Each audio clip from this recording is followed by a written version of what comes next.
मन के लिए एक दिनचर्या होनी चाहिए कि हमको 10 बजे सोना है, 4 बजे उठ जाना है, तो फिर 4 से सवा 4 नहीं होना चाहिए। 4 बजे उठ जाना, ऐसा नियम बना ले। और उठ करके हमको थोड़ी देर नाम जप करना है, थोड़ी देर हमें वाणी जी का गायन करना है, थोड़ी देर हमें ध्यान, एक अपनी दिनचर्या। फिर हम अपने संसार के कार्य के नियम, जो संसार के कार्य हैं, उनको भी करते हुए भगवान को समर्पित करें। जैसे जो पद में है, जो आपको राष्ट्र सेवा मिली है, जो आपको समाज सेवा के पद मिले हैं, या आपको जो घर की सेवा के कार्य मिले हैं, उनमें बहुत धर्म पूर्वक आचरण होना चाहिए। अगर आप अधर्म आचरण करते हैं, अपने पद का दुरुपयोग करते हैं, तो आप सुबह जग करके थोड़ा माला चला लीजिए, फिर भी आपका कल्याण नहीं होगा, क्योंकि आप अपने पद का, अपने सेवा का दुरुपयोग कर रहे हैं। जैसे हम जानते हैं कि अधर्म आचरण है, ये अधर्मी है, हमें पता है दोषी है, और वो हमको कुछ धन दे देता है, और हम उसको मुक्त करवाने की बात सोचते हैं, और जो निर्दोष है उसको फंसा देते हैं। अब तुम चाहे जितना माला चलाने की कोशिश करो या दान पुण्य करो, वो तुम्हारा अधर्म आचरण, वो अधर्म का धन तुम्हें सतमार्ग में नहीं जाने देगा। नियम लेना चाहिए कि जिस पद में है, जिस धर्म में है, जिस कर्तव्य में है, चाहे कुछ भी हो जाए, हम अपने कर्तव्य से विमुख नहीं होंगे। जितना जप महान है, उतने कर्तव्य महान है। दोनों बातें समझना है। जब माला फेरा और इसके बाद बेईमानी, अधर्माचरण, इनका कोई नियम नहीं है कि हमें कैसे चलना है, तो वो माला काम नहीं कर पाएगा, क्योंकि उसका तभी सत्य भाव माना जाएगा माला जपला जब धर्माचरण है। धर्माचरण नियम से। बोले वो बड़े कट्टर नियम वाले हैं, उनको घूस नहीं, आप उनको भयभीत करके नहीं काम करवा सकते, प्रलोभन में काम नहीं करा सकते। ये हमारी गृहस्थी है ना, तो गृहस्थी के पालन के लिए धन चाहिए, और धन के लिए हम धर्म को आगे रखें, धन को नहीं। धर्म को, हमारा कर्तव्य क्या, प्रायः जैसे पूज्य बाबा ने कहा, आज हमारे देश में बहुत दुर्दशा हो रही है। दुर्दशा हो रही, क्यों? क्योंकि सब अपनी जगह से गलत हो रहे हैं। अगर अपनी जगह हम ठीक रहे तो हमारी दुर्दशा नहीं होगी, हमारा भजन कम होगा, लेकिन हम धर्म से चल रहे हैं तो हम विजयी होंगे। हम भगवान को प्रसन्न कर सकते हैं, क्योंकि हमें जो कार्य मिला है वो भगवान का ही कार्य, सृष्टि भगवान का कार्य। जैसे नए बच्चे कुछ वकालत पढ़ रहे थे, तो यहाँ के प्रश्न किया था कि हम जानते हैं कि वो दोषी नहीं है, हम जानते हैं कि वो दोषी है, पर दोषी हमें पैसा दे रहा है, तो हम वकालत पढ़ी इसीलिए, हम उसको जिताएंगे, तो क्या कोई पाप है? तो उनका खुला पाप है। बोले नहीं, हमारी कोई ऐसा कंपनी दो, ऐसा कुछ बोले कि हमारी कंपनी को ये सिखाया जाता है, तो हमको तो ये करना ही होगा, अगर नहीं करेंगे तो हमारी वकालत का मतलब क्या रहा? तो नहीं, वकालत का मतलब अधर्मी को मुक्त करवाना नहीं है। वकालत का मतलब अधर्मी के सबूत एकत्रित करके उसको दंड दिलवाना है, और धर्मात्मा को मुक्त करवाना है। अब इसके लिए आपके पास अर्थव्यवस्था अगर कमजोर भी है, तो धर्म व्यवस्था आपकी पूरी है। धर्म व्यवस्था ठीक है तो परिवार स्वस्थ रहेगा, सुखी रहेगा, भगवान आप पर प्रसन्न रहेंगे। अच्छा, फिर हमने तर्क रखा कि जैसे आपकी बहन के साथ कोई गलत व्यवहार करे, आपको पता है, और वो आपको 10 लाख रुपया घूस दे, तो क्या आप उसका पक्ष लेंगे? नहीं। तो फिर दूसरी बहन के साथ किया है। अब यहां विचार करना है ना, अपने भाई का अगर कत्ल किए हो, मुझे पता हो कि ये दोषी है, तो क्या हम पैसे से उसको मुक्त करने देंगे? लगेगा कि जान की बाजी लगा देंगे, और तुम्हें हम, ऐसे ही एक गरीब आदमी की किसी ने हत्या की है, तो आपका पक्ष बनता है। पर यह ज्ञान कहां मिलेगा? बिना अध्यात्म के ये ज्ञान तो मिलेगा नहीं। ज्ञान तो इस बात का मिला कि कैसे पैसा कमाया जाए। अच्छा, वो पैसा यदि अधर्म से आया है तो आपकी दुर्दशा कर देगा, आपकी बुद्धि भ्रष्ट कर देगा। तो जो बाबा कह रहे हैं कि आज हमारे समाज की बड़ी दुर्दशा हो रही, उसका कारण यही है कि हमें अध्यात्म का ज्ञान नहीं, हमें धर्म का ज्ञान नहीं, और बड़ी बड़ी गलतियां हो जाती है। बिल्कुल पता है आदमी निर्दोष है, और हम धन के प्रभाव से उसको दंड दे देते हैं। वो दंडा भगवान जब आपको पलट कर देंगे तो आप सह नहीं पाओगे, उसका परिणाम बहुत बुरा होता है। तो इसलिए समाज को चाहिए अपने अपने कर्तव्य का पालन करते हुए एक नियमावली बना ले। जैसे कुछ दुकानों का नियम होता है कि वहां फिक्स रेट होता है, नहीं होता। वहां ये नहीं चलेगा कि कसम से कहते हैं कि तुम्हें हम अपना जान करके कि 100 रुपया मीटर ये मिला है, हम बिल्कुल मुनाफा नहीं ले रहे। नहीं, झूठ क्यों बोल रहे हो? दुकान खोले हो मुनाफा के लिए, झूठ क्यों बोल रहे हो? नहीं लेंगे मुनाफा, हम जितने का लाए हैं उससे मुनाफा लेंगे, पर 120 रुपया मीटर देंगे, कपड़ा बढ़िया है, नाप फिट है, इससे नीचे नहीं उतरेंगे, हमें सफाई देने की जरूरत नहीं है कि हम कसम खाते हैं या ऐसा।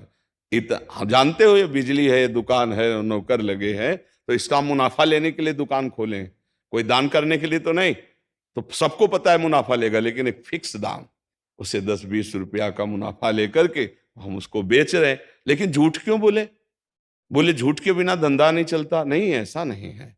अब असत्य बोलोगे तो उससे जो आपको मुनाफा मिलेगा वो आपकी बुद्धि भ्रष्ट करेगा, और सत्य है कि मुनाफा के लिए है वही चीज, और आप एक फिक्स रेट में दे रहे हैं, बढ़िया है। अब अगर आप कोई मिलावट करके भोजन सामग्री दे रहे हैं, आपको पता है, तो जो खाने वाले के हृदय में बैठे हुए भगवान हैं वो तुम्हारे जीवन में मिलावट कर देंगे, तुम्हारा जीवन महान दुखमय हो जाएगा। ये कहां समझा जाता है? एक आदमी सिंथेटिक दूध बना रहा है, उससे कहो ये अपने बच्चे को पिला, नहीं पिलाएगा। फिर ये दूसरे का बच्चा जब पिएगा तो उसकी हालत क्या होगी? दूसरे शरीर में जाएगा तो हालत क्या होगी? वो केवल धन की बुद्धि रख रहा है। एक आदमी घी में केमिकल मिला रहा है, एक ऐसे अभक्ष पदार्थ मिला है, वो स्वयं नहीं खाएगा, लेकिन वो होटलों में भेजा जाएगा, हजारों लाखों लोग खाएंगे, बीमारी बढ़ेगी, उसको रुपया से मतलब है। ये चीज, ये दुर्दशा हर जगह धर्म का ज्ञान न होने के कारण फैल रही, नहीं फैल रही। एक मरीज बीमार है, असली दवाओं में पैसे ज्यादा है, नकली दवा लेकर के असली के दाम में बेच देना, उसको बिल्कुल फायदा ना होना। लेकिन परमात्मा देख रहा है, तुम जानते हो नकली दवा है, वो तो नहीं जानता बेचारा, ज्यादा पढ़े लिखे नहीं, किसान आदमी गांव का आया है, तुमने दे दिया और उसने पैसा दिया असली के। अब वो पैसा तुम्हारी बुद्धि भ्रष्ट करेगा, तुम्हारे परिवार में कलह पैदा करेगा और तुम्हारा पतन कर देगा। ऐसे हर डिपार्टमेंट में, हर विषय में यदि हम अपने धर्म से चले, अपने सत्य से चले और थोड़ा भी भजन होगा, वो आपको उत्तम गति प्रदान करेगा। पर ऐसा कहां समझ में आ रहा? अध्यात्म के बिना भला ऐसा समझ में आएगा? तो इसीलिए कह रहे हैं हमारे देश की दुर्दशा हो रही। नमस्ते आप सभी सनातनियों को। ये था कि हमारा धर्म नहीं जाना चाहिए चाहे प्राण चले जाएं, हमारा चरित्र नहीं जाना चाहिए चाहे सर्वस्व नष्ट हो जाए। आज इसकी कोई परवाह नहीं, तो उसी से बुद्धि भ्रष्ट हो जाती है, जीवन एक पशुवत आचरण वाला हो जाता है, और वो अपने को बड़ा सुखी समझने लगते हैं कि हमारे पास बड़ा वैभव है। लेकिन प्यारे, उस दिन को याद करो जिस दिन तुम्हारा आखिरी समय होगा, ना तुम्हारा फार्म हाउस जाएगा, ना महल तुम्हारा जाएगा, ना बैंक बैलेंस जाएगा, ना कोई व्यक्ति, और ना ये शरीर। अब तुम्हारे कर्म तुमको भोगवाएंगे। उस समय की कौन याद करता है? अगर उस समय की याद हो तो भय लग जाए कि नहीं नहीं, पाप नहीं करूंगा, क्योंकि जाना है यहां से। अच्छा, कब जाना कुछ पता नहीं, किसी भी समय ट्रांसफर हो सकता है इस शरीर से। तो हमें लगता है कि महापुरुषों के जो वचन है कि हमें एक नियम से जीवन जीना चाहिए, धर्म पूर्वक जीवन जीना चाहिए, अपने कर्तव्य का पालन करना चाहिए। जो हमारे लिए कर्तव्य, आज प्रायः धन प्रधान बुद्धि होने के कारण कर्तव्य स्वाहा हो रहा है। एक विद्यालय में विद्यार्थी के लिए जो गुरु पद में बैठा, उसका क्या कर्तव्य है? वो अपने कर्तव्य को भूला हुआ है। भला छोटे छोटे विद्यार्थियों को, जिनकी नींव पूरे राष्ट्र सेवा में, समाज सेवा में ये बन सकते हैं, अगर उनको हम सही शिक्षा नहीं दी तो उनका पूरा जीवन बर्बाद हो जाएगा। अगर उनको हम गलत सपोर्ट कर दिए तो उनका पूरा जीवन बर्बाद, क्योंकि नया जीवन है। और जगह जगह अपने अपने कर्तव्यों का यदि पालन किया जाए तो पूरा समाज सुखी हो जाए। लेकिन कर्तव्यहीनता आ रही, कोई अपने कर्तव्य को नहीं समझ रहा है। तो यही बात महापुरुष जनों को दुख लगता है कि अगर सब अपने कर्तव्य का पालन करें, धर्म का पालन करें, भगवान का नाम जप करें, तो सब सुखी हो जाए। सुख सब चाहते हैं और आचरण दुख वाले करते, इसीलिए सुख नहीं मिल रहा है, परिणाम में हमें दुख मिल रहा है। सच्ची मानना, वो रुपया पूरे परिवार में अशांति पैदा कर देगा। और धर्म पूर्वक 100 रुपया लाओगे और 4-5 परिवार के बैठ के नमक रोटी खाओगे, आनंद से सोओगे, बड़ा प्यार रहेगा, भगवान की कृपा रहेगी। पर ये बात समझ में नहीं आती है। तो ये वृत्ति अगर छोड़ी ना जाएगी तो कुछ भी कर लो, कहीं भी दान पुण्य कर लो, लाभ नहीं मिलेगा। अगर दान देने की बात कही गई है तो धर्म पूर्वक कमाए हुए धन से। अगर आप मेहनत से कमाए हो ना, 10 रुपया दे दोगे ना, तो 10 रुपये का वो आटा लाके अगर 2 रोटी खाएगा तो खूब वजन होगा। वो आप 1 लाख रुपया बेईमानी कर रख दोगे ना, तो बैठे बैठे वो गंदा ही सोचेगा, भजन नहीं होगा। उसका गंदा सोचना और आपका गंदा करना, दोनों मिल करके, उसके कारण भी तो आप बने ना, तो आपका ही पतन हो जाएगा। उसको तो भगवान बचा लेंगे, क्योंकि भगवान की शरण में है। तो मुझे लगता है अधर्म के धन से कभी किसी को लाभ नहीं मिलता। तो अपने कर्तव्य का पालन करते हुए यदि नाम जप किया जाए तो बहुत जल्दी हमको लाभ प्राप्त हो जाए। बहुत सुंदर, मतलब ये चर्चा होती है, अगर आप लोग इसको धारण कर लें तो निहाल हो जाएंगे। सच्ची कह रहे, ये जो बातें हैं ये बहुत सुंदर जीवन को पुष्ट करने वाली हैं, पर आप धारण कर लें तो बात है। नहीं नहीं तो जैसे लाभ दिखाई दे रहा 50,000, तो ये बातें भूल जाओगे, ये बातें अच्छी नहीं लगेंगी। हे यार, बहुत बढ़िया काम घर में आएगा, पर हमारी ये बात ध्यान रखना, वो 50,000 घर में अशांति पैदा कर देगा। सच्ची मानना, आप धर्म से चलना, धर्म से चलोगे तो भगवान तुम्हारी रक्षा में रहेंगे। अधर्माचरण, देखो कैसी कैसी घटनाएं होती हैं। बढ़िया कार है, फिल्मी गाना लगाए चल रहे हैं, और वो एक्सीडेंट हुआ, आग लग गई, बाहर निकल ही नहीं पाए, वो अंदर ही जल गए। क्या हुआ? ये करोड़ों रुपए की कार भूंज दिया तुमको अंदर ही बैठाल के, धू धू करके आग लग गई, अंदर जल।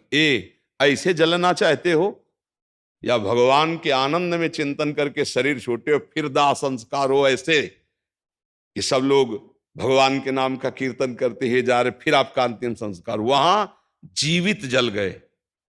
क्या हो सकता है? एक एक पल तुम्हारे कर्म का हिसाब होगा, एक एक सेकंड का। ऐसे कर्म करो कि हमारा अच्छा हिसाब हो, बुरा हिसाब। ये मत समझो कोई देख नहीं रहा, वो देख रहा है जिसको हिसाब करना है, वो देख रहा है। उसके लिए कोई वकील या किसी सबूत की जरूरत नहीं होती, वो सर्वांतर्यामी आपके अंदर बैठे ही देख रहा है। तो सदैव जैसे ये सत्संग सुन रहे हैं, तो अगर हाथ जोड़ के प्रार्थना है, थोड़ी भी बात मान लोगे तो आप सच्चे सुख के मार्ग में चलने लगोगे। नहीं तो भाई, बहुत गंदी हवा चल रही है, माया की बहुत गंदगी ऐसी फैल रही, कलिकाल है ना, कि ये बातें किसी को पसंद नहीं आती। वो बात बताओ कि हम कितना रुपया कमा ले, कैसे कितने भोग भोग ले, और वो अध्यात्म में नहीं है। आपको सच धोखे में मत रहना, अध्यात्म में है। जितना आप धर्म से चलोगे